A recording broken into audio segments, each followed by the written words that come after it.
नमस्कार, मैं पुनीत पाठक हूं और बेबाक खबरों के अंदाज और विश्लेषण के साथ आपसे मुलाकात करता हूं।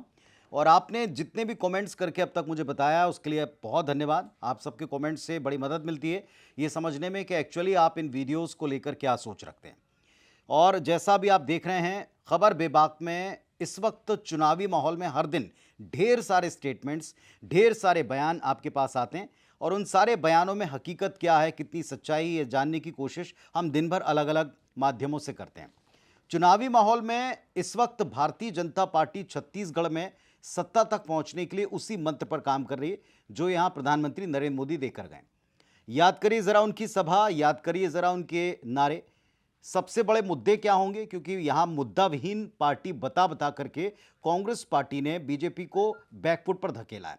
लेकिन अब उसी पार्टी का एक आरोप पत्र आने वाला है जो सरकार को क्या मुश्किल में डालेगा, यह सवाल है जो इस वीडियो में आपके सामने इसके सारे पहलू रखने वाला हूं। जैसा मैंने कहा कि प्रधानमंत्री ने खुद तय कर दिया था यहां आकर कि यहां सरकार को घेरने का सबसे बड़ा एजेंडा क्या होगा। कांग्रेस की एक परिभाषा उन्होंने बताई थी, याद है आपको? उन्होंने कहा था कोर कोर में corruption is equal to Congress, मतलब कांग्रेस पार्टी है तो करप्शन है। और इस बात को रखने के लिए उन्होंने किसी घोटाले का जिक्र नहीं किया, बल्कि बाद में उन्होंने माफिया का हिंट दिया था कि यहां माफिया का राज है। लैंड माफिया, सैंड माफिया, अलग अलग तरह के माफिया को कोड करते हुए उन्होंने यहां की सरकार को घेरने का प्रयास किया था। मंच भी उनका था, कार्यकर्ताओं तक और जनता तक संदेश पहुंचाना था। अब उसी के बाद अमित शाह जी आए और अमित शाह ने आकर के यहाँ ढेर सारी चुनावी समितियों का ऐलान किया था। पार्टी के फोरम के ऊपर उन्होंने कहा था कि आपको किस तरह यहाँ चुनावी जमावट करनी। तो एक तरफ दिशा देकर के गए प्रधानमंत्री नरेंद्र मोदी कि करप्शन पर, माफिया राज पर, इस पर आपको सरकार को घेरना है। इसके बाद आए गृह मंत्री अमित शाह, जिनको भारतीय जनता पार्टी का, विश्व की सबसे बड़ी पार्टी होने का जो दावा करती है, उसके चाणक्य वे कहलाते हैं। और उनकी तरफ से जो समितियां बनाई गई उसमें सबसे महत्वपूर्ण समिति अब की बार है कि मैनिफेस्टो तो पार्टियां बनाती हैं, लेकिन विपक्ष में रहने वाले दल दरअसल एक आरोप पत्र भी बनाते हैं।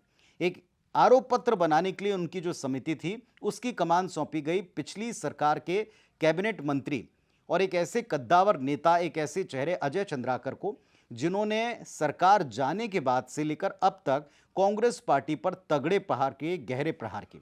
इसका विश्लेषण आपको याद होगा कि क्यों अजय चंद्राकर को इस समिति की कमान दी गई। उस वक्त भी मैंने वीडियो में आपको बताया था कि अब की बार बीजेपी को यहां अगर किसी चीज का लैक या कमी लगती है तो वो है आक्रामकता।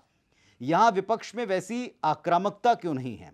क्या विपक्ष में रहने की आदत बीजेपी की छूट गई? ये बार बार सवाल उठा था और इसी का जवाब ढूंढने की कोशिश यहां के बड़े नेता स्लोगन्स के द्वारा समितियां बना करके करना चाहते थे और एक टारगेट देकर के गए थे।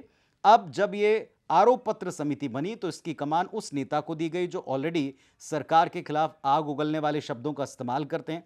याद करिए जब आप नरवा गरवा घुरवा बारी जो फ्लैगशिप योजना थी सरकार की पहली, उस पर सबसे बड़ा प्रहार किसी ने किया था तो वो थे अजय चंद्राकर। अजय चंद्राकर के शब्द न केवल सदन के भीतर आई लव यू कहकर जब कटाक्ष करते हैं सरकार के मुखिया को या बाकी नेताओं को, या बाहर आकर सरकार को सबसे भ्रष्ट या कटाक्ष करके किसी मंत्री को उनके विभाग के काम याद दिलाते हैं, तो इसमें माहिर अजय चंद्राकर ने आरोप पत्र तकरीबन तैयार कर लिया है। यह बड़ा अपडेट है। अब इस आरोप पत्र में पॉइंट्स कितने होंगे? तो तकरीबन 70 बिंदु होंगे। यानी कांग्रेस पार्टी के 36 बिंदुओं वाले जो पिछले घोषणा पत्र थे उनसे डबल आरोप लेकर आ रही है भारतीय जनता पार्टी। और इन 70 बिंदुओं में क्या वाकई वो तासीर है कि वो कांग्रेस को घेर पाए, वो यहां की सबसे मजबूत पार्टी को और उसकी जो हम कह सकते हैं फ्रंट लाइन है उसको भेद पाए? इसका जवाब आपको उन आरोपों में मिलेगा। पहला आरोप जो सबसे बड़ा भारतीय जनता पार्टी लगाने वाली है, मुद्दा रहेगा उसका करप्शन।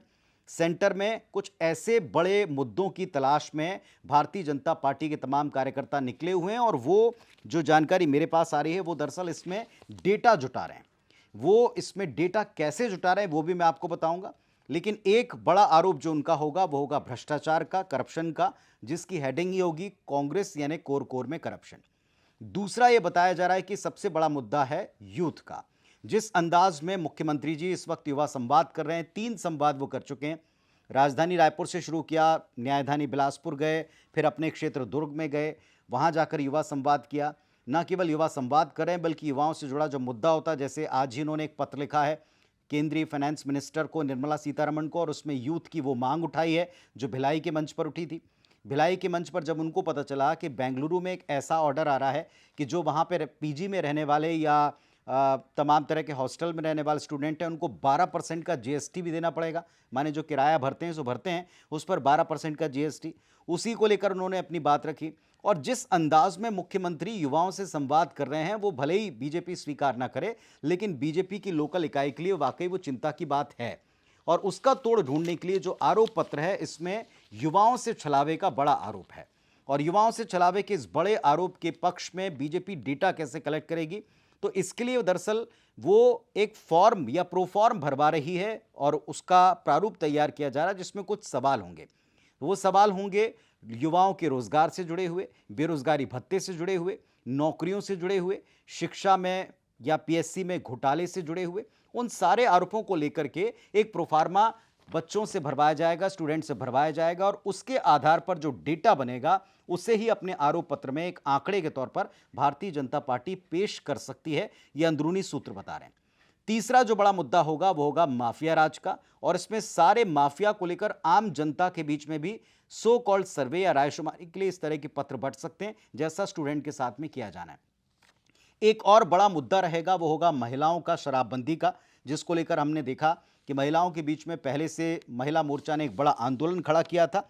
लेकिन अब इन तमाम मुद्दों को लेकर के जब पार्टी महिलाओं के बीच में अलग अपनी महिला मोर्चा को भेजेगी, यूथ के बीच में एक प्रश्न पत्र बन रहा है, एक सवालों का क्रम बन रहा है जिसमें रोजगार, बेरोजगारी भत्ता और तमाम यूथ से जुड़े विषय होंगे। नौकरियां कितनी मिली, किस डिपार्टमेंट में सरकारी नौकरियां खुलनी थी नहीं खुल पाई, किस नौकरी को किस साल में शुरू किया गया था, भर्ती परीक्षा को और अब तक पूरी नहीं हुई, इससे संबंधित डेटा वहां से जुटाया जाएगा।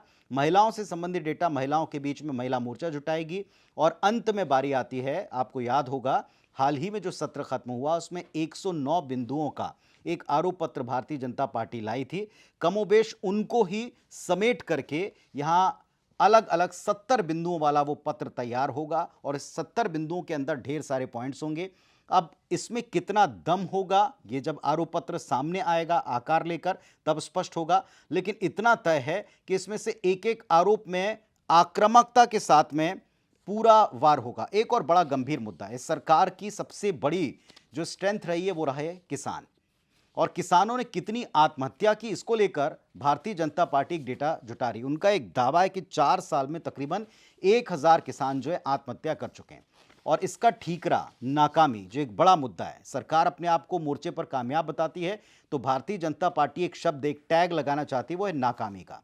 तो एक तरफ हो गया युवाओं का रोजगार, दूसरी तरफ हो गया महिलाओं का शराबबंदी, तीसरी तरफ हो गया भ्रष्टाचार, चौथी तरफ हो गया किसान और किसानों की कर्जमाफी पर जहां क्रेडिट सरकार ले रही है तो वहीं किसानों की आत्महत्या के ऊपर घेरने का प्रयास किया जाएगा। और 0.1% जो युवा पहली बार के फ्रेश वोटर्स हैं उनको साधने के लिए जो युवा संवाद है, इस पर सबसे बड़ा चोट करने के लिए अमित शाह जी की तरफ से कहा गया। और इसीलिए एक बाकायदा प्रश्न पत्र आपके पास, युवाओं के पास अगर आए तो आप हैरत मत कीजिएगा। सबसे बड़ा जरिया क्या होगा? सोशल मीडिया, जिस पर अभी आप और हम बातचीत कर रहे हैं। तो सोशल मीडिया पर भी आपके पास में इस तरह का क्वेश्चनेयर आ सकता है जिसमें बीजेपी या बीजेपी के जुड़े संगठन या उनके सर्वेयर आपसे ये सवाल पूछ सकते हैं। अब इस आरोप पत्र में कितनी शक्ति होगी कि ये सत्ता पक्ष को घेर पाए? फौरी प्रतिक्रिया तो वैसी आनी थी जैसे हम अक्सर सुनते हैं। कांग्रेस ने कहा कोई फर्क नहीं पड़ेगा, आधार ही नहीं है। मुख्यमंत्री जी ने स्वयं कहा कि आधार ही नहीं है। लेकिन अगर आधार नहीं है तो क्या वाकई में कांग्रेस पार्टी को कोई चिंता जैसी स्थिति में बीजेपी नहीं डाल सकती, समर्थ नहीं है, या वाकई में चिंता में डालने वाले हालात हैं और केवल विपक्ष के सामने झुकना नहीं है, उसका जेस्चर दिखाना? देखेंगे। फिलहाल इस वीडियो में आप अपने कमेंट करके बताएं कि इस आरोप पत्र को लेकर आपकी राय क्या है, आप इस आरोप पत्र का कितना इंतजार कर रहे हैं। आपको वो सारे आरोप, चाहे किसानों की आत्महत्या का हो, बेरोजगारी दर का हो, जिसके बारे में कहा जा रहा है कि बेरोजगारी दर सारे देश में सबसे कम है, तो उसके खिलाफ में एक आंकड़ा बीजेपी एक प्रश्न पत्र से ला सकती है, उसके बारे में आपकी राय क्या है? जरूर आप कमेंट करके मुझे नीचे बताइएगा। पाठक_पुनीत78 ये इंस्टाग्राम आईडी, इस पर छोटे छोटे रील्स हैं डेली अपडेट्स को लेकर के, वो जरूर फॉलो कीजिए और मुझे बताइए कि आप और क्या देखना सुनना चाहते हैं। धन्यवाद।